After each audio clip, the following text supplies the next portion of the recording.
안녕하세요, 아이브입니다. 캐나다에서 제가 취업을 어떻게 했는지 그 부분에 있어서 정확하고 자세하게 설명해 드릴게요. 여기는 비둘기가 비둘기가 너무 많고 너무 시끄럽고 종소리가 너무 많이 나기 때문에 장소를 옮겨서 제가 설명해 드릴게요.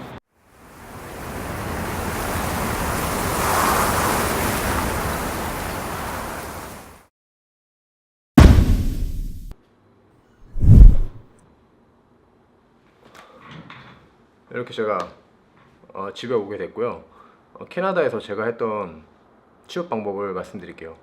이전에 제가 예전 영상에서 영주권을 받는 과정에서도 앞으로 이후에 어떻게 하게 될 계획인지 생각하고 같이 진행하면은 좋을 거라고 제가 이야기를 드렸죠. 이 영상을 꼭 참고해 주시고요. 먼저 여러분은 한국에서도 마찬가지겠지만 캐나다에서도 하고 싶은 것과 본인이 할 수 있는 것을 구분해야 돼요.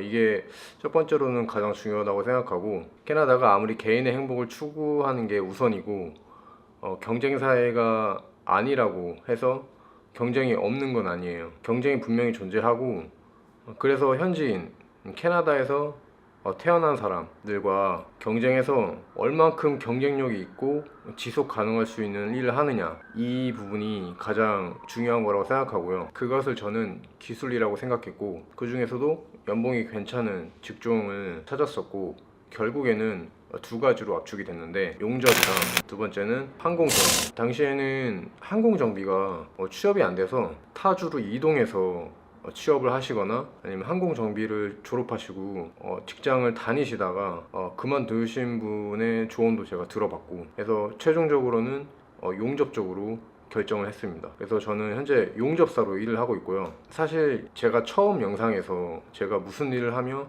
캐나다에 어떻게 살고 있는지 저의 회사를 보여드리면서 먼저 말씀드리려고 했지만, 회사 보안 문제 때문에 제가 못 찍게 되어서 취업 이야기로 결국에는 살짝 말씀드리게 됐네요. 나중에 기회가 되면은 회사랑 잘 이야기해가지고 회사도 한번 보여드리면서 영상을 만들도록 해보겠습니다.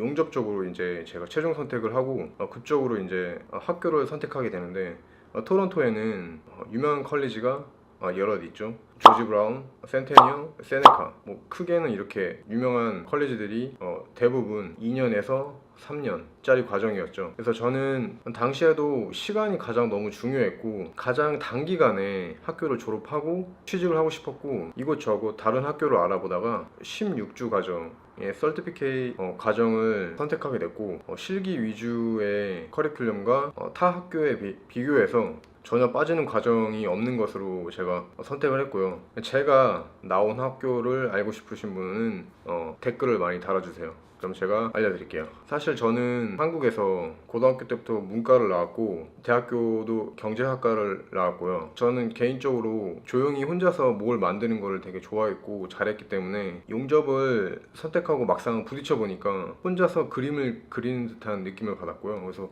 저는 적성에 굉장히 잘 맞았습니다. 그리고 이후에 이제 학교를 졸업하고 본격적으로 레주메를 돌리기 시작했는데, 이 레주메는 캐나다에서 대표적으로 인디랑 링크드인이 있어요. 저는 주로 인디를 이용했습니다. 한번 볼까요? 캐나다 인디에 지금 보니까 177번 이력서를 어플라이 지원했었고요. 실제로 전화 온 것은 25곳 정도 되고, 실제 면접을 본 곳은 한 10곳 정도 되는 것 같습니다. 대부분 사이트에서 올라오는 구인 광고가 잡 에이전트, 그러니까 우리나라로 치면은 직업소개서 같은 브로커의 회사인데, 여기서 잡 에이전트에게 잘 보일 필요가 없습니다. 여러분이 캐나다에서 갑의 입장이에요. 그 사람들은 여러분이 회사에 취업하게 되면은 커미션을 많이 받기 때문에 오히려 그 사람들이 취업을 원하는 사람들한테 잘 보이는 게 맞습니다. 처음에 저는 그걸 모르고 정장에다가 머리까지 하고 갔었거든요. 학교를 졸업하고 처음 3개월 동안은 일을 구하지 못했었고요.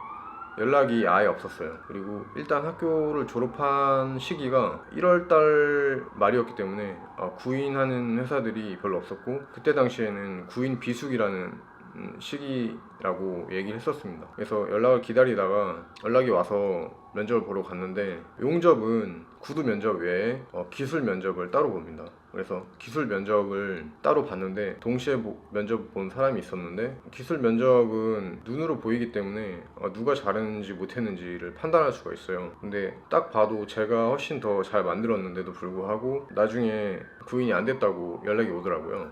왜 구인이 안 됐냐 이유를 알 수 있을까 했는데 처음에는 이유를 얘기 안 하더니 계속 제가 얘기를 계속 했었습니다. 그랬더니 그 사람의 커리어를 얘기해 주는데 결국에는 그 사람이 이전에 캐나다에서 5년 이상의 경력이 있었고 자기네들은 경력을 가장 중요하게 봐서 그 사람을 선택했다고 얘기했었습니다. 저는 굉장히 화가 나서 제가 학교를 이제 막 졸업을 했는데 어떻게 내가 경력을 만들 수 있느냐 물어봤더니 미안하다고 하고 아무 말도 못했어요. 그래서 정말 그때는 답답했고 그래서 더더욱 오기가 생겨가지고 제가 실제 거주하는 지역보다 더 먼 지역까지 레주메를 돌리기 시작했어요. 그래서 한 3월 말 4월 달 되니까 연락이 많이 왔었습니다. 그래서 결국 처음에 그 직장을 잡은 곳이 사는 곳과 좀 멀었지만 괜찮은 회사에 취업을 성공했고요. 그 이후에 다른 회사 브로커들이 더 좋은 조건으로 이야기하면서 먼저 연락이 오더라고요. 제가 먼저 연락하지 않더라도. 그러니까 캐나다 내에서 경력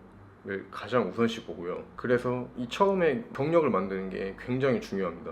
이 부분은 정말 잘 기억해 주셔야 되고요. 아이러니한 게 경력을 처음 학교 졸업한 사람이 어떻게 만드냐가 중요한 건데 사실 이 부분을 얘기하자면 뭐 인맥이랑 여러 가지 부분이 있겠지만 일단 무조건 발을 디뎌야 돼요. 그래야지 그 이후에는 굉장히 좀 수월해지거든요. 그래서 가장 중요한 거는 이 경력이 가장 중요합니다. 캐나다 내에서 한국에서 20년 30년의 경력이 있다고 캐나다에서 인정해 주질 않아요. 그래서 이 캐나다 내에서 경력이 가장 중요합니다.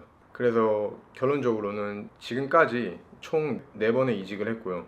이직의 이유는 당연히 돈이죠. 돈 때문에 이직을 했고 용접사로 캐나다에서 3년 경력에 현재 회사에서는 1년 넘게 지금까지 일을 하고 있습니다. 저도 용접을 할 거라고는 제 인생에서 단 한 번도 생각해 본 적이 없어요. 여러분도 캐나다 오셔서 어떤 꿈이랑 하고 싶은 일이 있으시겠지만 그거를 이루기 위해서 어떤 걸 해야 될지 어떤 부분이 필요한지를 아시는 것도 중요하지만 캐나다 내에서 어떤 직종이 유리하고 돈을 벌기가 괜찮은지도 같이 알아보셨으면 좋겠어요.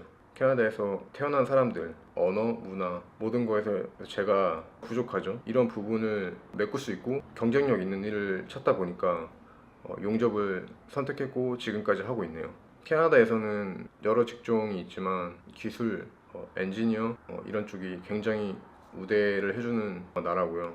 여러분들도 캐나다 오셔서 좋은 선택을 하셨으면 좋겠습니다. 그러면 영상 봐주셔서 너무 감사하고 이 영상이 도움이 많이 되셨으면 좋아요랑 구독 꼭 눌러주시고요. 다음에 더 좋은 영상으로 다시 만나뵀으면 좋겠습니다. 그러면 다음에 뵐게요.